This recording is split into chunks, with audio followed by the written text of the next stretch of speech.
بسم اللہ الرحمن الرحیم۔ السلام علیکم ورحمۃ اللہ وبرکاتہ۔ معزز طلباء کرام، آپ سب کیسے ہیں؟ آج ہم کتاب ہدایہ جلد رابع میں سبق نمبر 91 کو پڑھیں گے۔ ہمارے آج کے سبق کا عنوان ہے مختلف محلوں میں موجود مشترکہ مکانات کی تقسیم، نیز دار و منزل میں کیا فرق ہے۔ آئیے پہلے اپنے آج کے سبق کی عبارت کو پڑھتے ہیں۔ بسم اللہ الرحمن الرحیم۔ قال رضی اللہ عنہ: تقیید الوضع فی الکتاب اشارۃ الی ان الدارین اذا كانتا فی مصرین لا تجتمعان فی القسمۃ عندہما وهو روایۃ ہلال عنہما وعن محمد رحمہ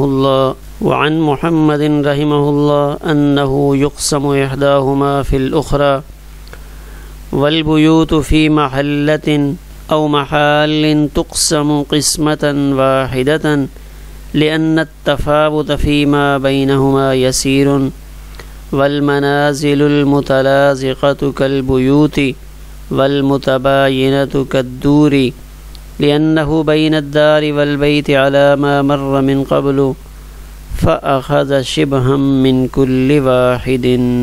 آئیے اب ہم اپنے سبق کی عبارت کا ترجمہ کرتے ہیں۔ قال، صاحب ہدایہ فرماتے ہیں کہ تقیید الوضع فی الکتاب، کہ قدوری میں مسئلہ کو وضع کرنے میں اس بات کی طرف اشارہ کرنا ہے کہ جب دو گھر دو شہروں میں ہوں تو لا تجتمعان فی القسمۃ عندہما، صاحبین کے ہاں انہیں تقسیم میں جمع نہیں کیا جائے گا۔ اور یہی بات حضرت ہلال نے صاحبین رحمہم اللہ سے روایت کی ہے۔ وعن محمد، اور امام محمد رحمہ اللہ سے ایک روایت یہ منقول ہے کہ انہ یقسم احداہما فی الاخری، کہ ان میں سے ایک کو دوسرے کے ساتھ ملا کر تقسیم کر لیا جائے گا۔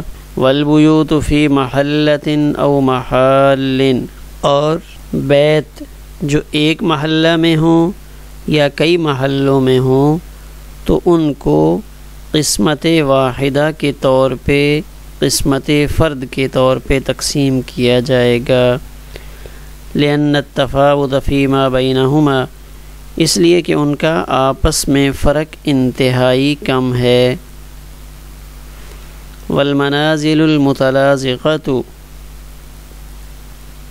اور ملی جلی منزلیں بیوت کے درجے میں ہیں، اور علیحدہ علیحدہ منزلیں دور کی طرح ہیں، یعنی گھروں کی طرح ہیں۔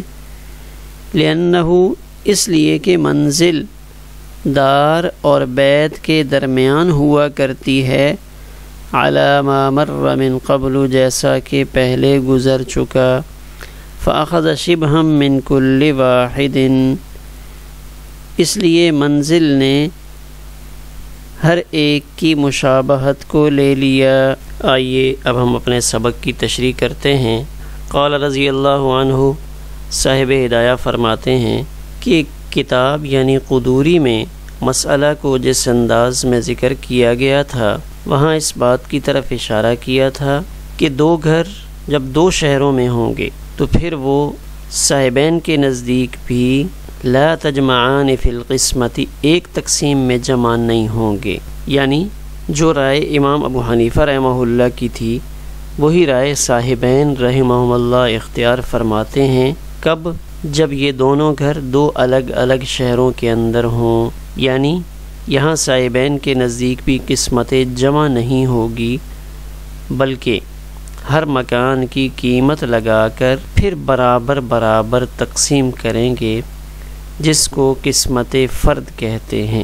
تو گویا کہ یہاں معلوم ہوا کہ اگر مکانات ایک شہر میں ہوں پھر تو امام صاحب اور صاحبین رحمہم اللہ کی رائے میں کچھ فرق ہے، لیکن اگر یہ مکانات دو مختلف شہروں میں ہوں تو پھر امام صاحب اور صاحبین رحمہم اللہ کی رائے میں فرق نہیں ہے۔ سب حضرات اسی بات کے قائل ہیں کہ ہر گھر کو قیمت لگا کر الگ الگ تقسیم کریں گے، یعنی ہر گھر میں ہر فریق کو، ہر شریک کو حصہ دیا جائے گا۔ جبکہ ایک شہر کے گھروں کے اندر تو امام ابو حنیفہ رحمہ اللہ یہ فرماتے تھے کہ ایک شہر میں بھی اگر کئی گھر موجود ہیں تو ہر گھر میں ہر شریک کو حصہ دیا جائے، کہ گھر گھر کے اعتبار سے خوبیوں کے اندر بہت زیادہ فرق ہوتا ہے۔ مختلف وجوہات ذکر فرمائی تھیں۔ صاحبین رحمہم اللہ نے ایک شہر کے مکانات سے متعلق یہ بات فرمائی تھی کہ چونکہ شہر ایک ہے اور سارے گھر ایک جیسے ہی تقریباً ہوتے ہیں، لہذا ایک ایک گھر شرکاء میں تقسیم کیا جائے، ہر گھر کو الگ الگ تقسیم کرنے کی ضرورت نہیں ہے، یا قاضی صاحب جیسے مناسب سمجھیں ویسے تقسیم کر دیں۔ وہاں فرق معلوم ہو رہا تھا، یہاں فرق نہیں ہے۔ لا تجمعان فی القسمۃ عندہما وہو روایت ہلال عنہما۔ اب یہ بات کس نے نقل کی ہے؟ صاحب ہدایہ فرماتے ہیں کہ صاحبین رحمہم اللہ کا یہ قول ہلال نے نقل کیا ہے۔ تو یہ ہلال کون ہے؟ یہ ابن یحییٰ البصری، یہ اصل میں امام ابو یوسف اور امام زفر رحمہم اللہ کے شاگرد ہیں، فقہ میں ہلال الرائے کے نام سے مشہور ہیں۔ تو یہ جو ہلال ہیں انہوں نے یہ قول نقل کیا کہ صاحبین رحمہم اللہ کی یہ رائے ہے، اگر یہ گھر دو شہروں میں ہیں تو پھر یہ تقسیم میں جمع نہیں ہوں گے۔ صاحب ہدایہ نے ایک روایت امام محمد رحمہ اللہ سے نقل فرمائی۔ حضرت امام محمد رحمہ اللہ یہ فرماتے ہیں انہو یقسم احداہما فی الاخری، کہ ان گھروں کو ایک ایک مکان کے اعتبار سے تقسیم کر دیا جائے گا، یعنی ایک شہر والا مکان ایک کو دے دیا جائے گا اور دوسرے شہر والا مکان دوسرے کو دے دیا جائے گا، یعنی ایک ایک مکان سب کو دے دیں گے، قیمت لگا کر تقسیم نہیں کریں گے۔ یقسم احداہما فی الاخری، ایک کو دوسرے میں تقسیم کرنا کا مطلب ہے ایک کے بدلے میں دوسرا گھر دے دینا۔ احمد کو اگر ایک گھر ایک شہر میں دیا ہے تو حماد کو دوسرا گھر دوسرے شہر میں دے دے۔ اب جس شہر میں احمد کو گھر ملا ہے، احمد والے گھر میں حماد کا کوئی حصہ نہیں، حماد والے گھر میں احمد کا کوئی حصہ نہیں۔ جب قاضی تقسیم کا فیصلہ کر دے گا، پہلے تو وہ گھر مشترک تھے، لیکن جب قاضی نے دونوں شہروں کے گھر شرکاء میں سے ایک ایک کے نام کر دیے تو اب ان کے حقوق ان گھروں کے اندر ختم ہو گئے۔ آگے ذکر کر رہے ہیں والبیوت فی محلۃ او محال، بیت جو ایک محلہ میں ہو یا کئی محلوں کے اندر ہوں۔ تو بیت سے مراد ہم لے سکتے ہیں چھوٹے کمرے، یا جیسے ہاسٹل کے اندر چھوٹے چھوٹے کمرے بنے ہوتے ہیں، ایک کمرہ اور اس کے ساتھ اگر ایک بیت الخلاء بنا ہوا ہو تو یہ کافی ہے۔ تو اس سے متعلق صاحب ہدایہ تو یہ فرماتے ہیں کہ ایک محلے میں ہوں بیت، یعنی سب سے چھوٹے درجے کے گھر، یا کئی محلوں میں ہوں تو تقسم قسمتاً واحدتاً، تو ان کو قسمت واحدہ کے اعتبار سے تقسیم کریں گے۔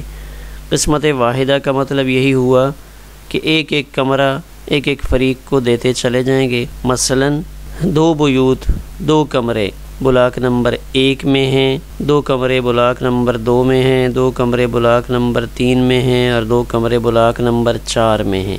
تو یہ 4 بلاک ہیں، یعنی 4 محلے ہو گئے، تو ہر محلے میں 2 کمرے موجود ہیں۔ تو یہاں صاحب ہدایہ فرماتے ہیں کہ یہاں لینے والے 2 ہیں احمد اور محمود، تو احمد کو بھی ان 4 محلوں میں سے ایک ایک کمرہ دے دیں، محمود کو بھی 4 محلوں میں ایک ایک کمرہ دے دیں۔ ہر کمرے میں قیمت لگا کر تقسیم کرنے کی ضرورت نہیں ہے۔ کیوں؟ لأن التفاوت فیما بینہما یسیر، کہ جو بیوت ہوتے ہیں جن پر بیت کا اطلاق ہوتا ہے ان میں کچھ خاص فرق نہیں ہوتا۔ تو اس بات کو ہم اپنے اگر موجودہ حالات کے اعتبار سے دیکھیں اور خاص طور پہ شہروں میں دیکھا جائے تو اب فرق بہت زیادہ ہے۔ صاحب ہدایہ رحمہ اللہ جس وقت یہ کتاب لکھی جا رہی تھی اس دور میں، یا تھوڑا سا اور پیچھے چلے جائیں جب اتنی زیادہ مہنگائی نہیں تھی اور چیزوں کی قیمتیں بہت زیادہ نہیں بڑھی تھیں، لوگوں کے اندر حرص لالچ نہیں ہوا کرتا تھا، تو اس دور میں تو یہ تقسیم بظاہر درست معلوم ہوتی ہے، لیکن موجودہ دور میں خصوصاً شہروں کے اندر اگر اس قسم کے بیوت ہیں تو اب صرف 2 کمرے، ایک فرنٹ پہ ہے اور ایک پیچھے، یعنی ایک کمرہ سڑک کے اوپر بنا ہوا ہے اور ایک کمرہ اس سے تھوڑا سا پیچھے ہٹ کر ہے، تو یہاں کروڑوں روپے کا فرق ہے۔ جو کمرہ مین روڈ کے اوپر ہے، سڑک کے اوپر بنا ہوا ہے، تب اس کی قیمت کروڑوں میں ہوگی، اور جو کمرہ تھوڑا سا پیچھے ہے، مثلا سامنے والا کمرہ ہے تو وہ 1 کروڑ روپے کا ہے، اور اس سے پیچھے جو کمرہ بنا ہوا ہے وہ کمرہ 70 لاکھ روپے کا ہے۔ تو اب یہاں فرق بہت زیادہ ہے، برائے نام سا فرق نہیں ہے کہ 110 روپے کا 50 روپے کا فرق ہو، 5 روپے کا فرق ہو یا چند ہزار کا فرق ہو، ایسا نہیں، یہاں تو فرق لاکھوں میں پایا جا رہا ہے۔ ٹھیک ہے کہ وہ کمرے، وہ بیوت نفس سہولت کو دیکھا جائے، رہائش کو دیکھا جائے تو اس اعتبار سے وہ ایسے ہی ہیں، اس کے اعتبار سے تو فرق نہیں ہے، لیکن محل وقوع کے اعتبار سے کہ ایک بالکل عین سڑک کے اوپر ہے، ایک کمرہ بالکل شہر کے بیچ میں اور ایک کمرہ شہر کے بہت دور کنارے پر ہے جہاں ابھی تک گیس کا سسٹم نہیں پہنچا، وہاں پہ نیٹ کی سہولت موجود نہیں ہے، بجلی وہاں پہ اچھی نہیں جاتی، جبکہ شہر کے بیچ میں جو ایریا ہے، جو شہر کی مرکزی جگہ ہے، تو وہاں سہولیات بہت اچھی ہیں۔ تو بظاہر تو دونوں بیت ہیں، لیکن ان کے اندر سہولیات کے اعتبار سے بہت زیادہ فرق ہے، اس لیے موجودہ دور میں مناسب یہ ہے کہ قاضی ان کے اندر تفاوت کو مد نظر رکھ کر تقسیم کرے۔ آگے ایک نئی چیز لا رہے ہیں صاحب ہدایہ، یہاں سے منزل کے احکامات کو شروع کر رہے ہیں، تو پہلے تھوڑا سا فرق دیکھ لیں، پھر عبارت کو دیکھتے ہیں۔ ہمارے ہاں فقہ کی کتابوں میں 3 لفظ استعمال ہوتے ہیں، دار، منزل اور بیت، تو ان تینوں کے اندر محققین نے تھوڑا سا فرق بیان کیا ہے کہ دار، اس کے اندر وسعت ہوتی ہے، دار اسم لمشتمل علی بیوت و منازل و صحن غیر مسقف، یعنی دار وہ ہوگا جو بڑا سارا ہوگا، اس کے اندر بیوت بھی ہوں گے، کئی کمرے ہوں گے، منزلیں ہوں گی، اور ایسا صحن بھی موجود ہوگا جس پر چھت نہ ڈالی گئی ہو، اس سے مراد دار ہے۔ اس کے مقابلے میں بیت کا لفظ بولا جاتا ہے، اسم لمسقف واحد لہ دہلیز، کہ بیت سے مراد ایک کمرہ جس کے اوپر چھت ڈلی ہوئی ہو، یعنی ایسی 4 دیواری جس پر چھت ڈال دی گئی ہو اور اس کو رات گزارنے کے قابل بنا دیا گیا ہو، کیونکہ بیت سے مراد بعض محققین نے یہ لیا ہے کہ یہ بات یبیت سے ماخوذ ہے، اور بات یبیت رات بسر کرنا، تو ایسی جگہ جہاں رات بسر کرنا ممکن ہو اس کے لیے بیت کا لفظ بولا جاتا ہے۔ تو یہ تیسرا لفظ جس کے بارے میں آج ہمارے سبق کے اندر احکامات کو ذکر کیا جا رہا ہے، اس سے مراد منزل ہے۔ تو منزل اسم لما یشتمل علی بیوت، منزل نام ہے ایسی جگہ کا جو کچھ کمروں پر مشتمل ہو، و صحن، اور اس کے اندر صحن بھی ہو لیکن یہ مسقف ہوں، کہ کمرے اور صحن یہ دونوں چھت رکھتے ہوں، اسی طرح مطبخ یعنی ایک چھوٹا سا باورچی خانہ بھی ہو، یہ تینوں چیزیں چھت کے اندر آئی ہوئی ہوں، یسکنہ الرجل بعیالہ، جس میں ایک شخص اپنے بیوی بچوں کے ساتھ رہ سکے۔ اس منزل کو ہم موجودہ زمانے میں اپارٹمنٹ سے تعبیر کر سکتے ہیں، فلیٹ سے تعبیر کر سکتے ہیں۔ اپارٹمنٹ آپ سمجھتے ہیں کہ ایک جگہ پہ بہت سارے مکانات، مثلا ایک ہے کہ 2 کنال پہ ہم صرف 2 مکان بنائیں، اور ایک ہے کہ اس 2 کنال پہ آپ اوپر نیچے 100 مکان بنا دیں، یعنی بظاہر وہ ایک بلڈنگ نظر آئے گی، لیکن اس ایک بلڈنگ میں داخل ہونے کے بعد آپ اندر بہت سارے چھوٹے چھوٹے مکان بنے ہوئے دیکھیں گے، اور ان میں عام طور پہ سارے مسقف ہوتے ہیں، چھت والے ہوتے ہیں، چونکہ ایک گھر کے اوپر دوسرا گھر ڈال دیا گیا، ایک لنٹر کے اوپر دوسرا لنٹر ڈلا ہوا ہے، تو عموماً اس میں کھلا صحن نہیں ہوتا۔ دار میں آپ دیکھیں کہ وہاں صحن غیر مسقف ہے، کھلا صحن موجود ہوتا ہے، یعنی دار سے مراد ایک بڑی حویلی ہو گئی، جبکہ اس کے مقابلے میں منزل ایک چھوٹا سا گھر۔ تو اس میں بیوت سے متعلق محققین یہ کہتے ہیں کہ منزل کے اندر 2 یا 3 کمرے ہوتے ہیں، اس سے زیادہ نہیں ہو سکتے۔ تو یہ فرق ہے، تو گویا کہ سب سے بڑا دار ہوا، سب سے چھوٹا بیت ہے، اور جو درمیانہ درجہ ہے وہ منزل کے لیے ہے۔ آئیے عبارت کو دیکھتے ہیں۔ تو منزل کو صاحب ہدایہ دو پہلوؤں سے دیکھ رہے ہیں، منازل متلازقہ، منازل متباینہ۔ منازل متلازقہ تلازق کہتے ہیں قریب قریب ہونے کو، چمٹا ہوا ہونے کو۔ تو وہ منزلیں جو ایک دوسرے کے قریب قریب ہوں تو ان کے لیے تو حکم ہوگا بیوت والا، یعنی کمرے یا چھوٹے چھوٹے گھر، وہ حکم لگے گا۔ اور ان کا حکم کیا تھا کہ بیت ایک ایک کر کے شرکاء کو دے دیا جائے، ایک بیت ایک کو دے دیں، دوسرا بیت دوسرے کو دے دیں، یعنی ان کی قیمت لگا کر تقسیم نہیں کیا جاتا۔ والمتباینۃ، اور وہ منزلیں جو متباین ہوں، ایک دوسرے سے دور دور ہوں، تو ان کی تقسیم دور کی طرح ہوگی، دار کی طرح ہوگی۔ اور دار کی تقسیم کے بارے میں صاحبین اور امام ابو حنیفہ رحمہم اللہ، صاحبین اور امام ابو حنیفہ رحمہم اللہ تینوں حضرات کی رائے ہے، خصوصاً جب یہ دو شہروں میں ہوں، کہ ہر گھر میں ہر شریک کا حصہ ہوگا، تو یہ منزلیں بھی پھر دار کی طرح ہو جائیں گی کہ اگر یہ دور دور ہیں، مختلف مقامات پر واقع ہیں، تو پھر ہر منزل اس کی قیمت لگائی جائے گی اور ہر منزل میں سے شرکاء کے لیے حصہ نکالا جائے گا۔ کیوں؟ لِأَنَّهُ بَيْنَ الدَّارِ وَالْبَيْتِ، اس لیے کہ تعریف کے اعتبار سے چونکہ منزل دار اور بیت کے درمیان میں شمار ہوتی ہے، دار سے چھوٹی ہوتی ہے، بیت سے بڑی ہوتی ہے، لہٰذا اس کا حکم بھی انہی کے ساتھ ملایا جائے گا۔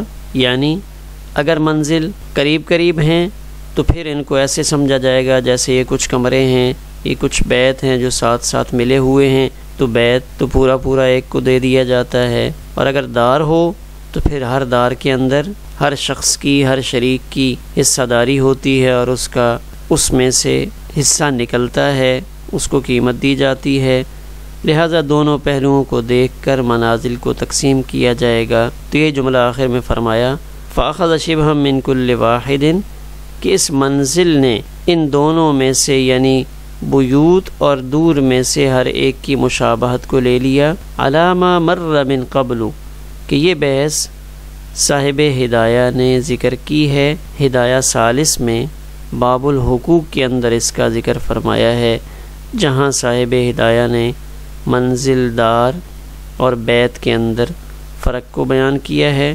آخر میں ایک نظر اپنے آج کے سبق کے خلاصے پر ڈالتے ہیں کہ دو شہروں میں مشترکہ گھر ہوں تو ان کو کیسے تقسیم کریں گے۔ یہ ہم نے اپنے آج کے سبق میں پڑھا کہ صاحبین رحمہ اللہ بھی اسی کے قائل ہیں کہ جب شہر بدل گئے، مختلف شہر ہے، تو ہر شہر کے اعتبار سے مارکیٹ ویلیو مختلف ہوتی ہے، جگہوں کی قیمتوں میں زمین و آسمان کا فرق ہوتا ہے، لہٰذا ہر گھر علیحدہ علیحدہ تقسیم کریں گے، یعنی ہر گھر میں ہر شریک کا حصہ ہوگا، قیمت لگائی جائے گی۔ ایک محلہ یا چند محلوں میں تقسیم کا طریقہ کار کیا ہوگا تو اس کا ہم جان چکے ہیں کہ ظاہر ہے ایک محلہ ہو یا چند محلے ہوں تو اس سے مراد ایک شہر کے محلے ہی ہیں، تو یہاں ایک ایک بیت سب کو دے دیا جائے گا، یعنی ہر بیت کے اندر شرکاء کو شریک نہیں کریں گے۔ لفظ دار، منزل اور بیت کا فرق ہم نے جان لیا۔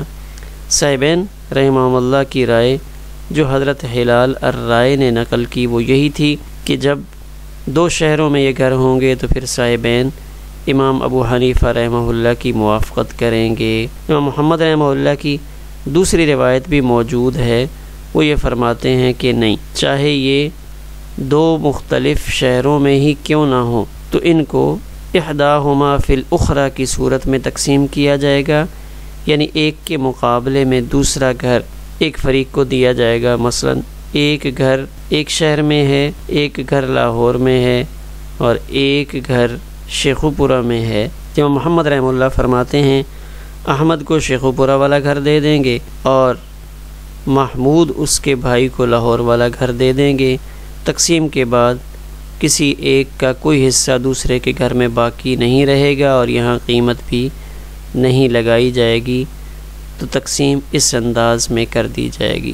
تو محمد رحمہ اللہ کی دو روایتیں، یعنی ایک روایت تو وہ ہو گئی جو امام ابو یوسف رحمہ اللہ کے ساتھ ہے، جو حضرت ہلال الرائے انہوں نے نقل کی، اور دوسری روایت جو ابھی آپ کے سامنے پیش کی گئی۔ ہمارا آج کا سبق اسی پر مکمل ہوا۔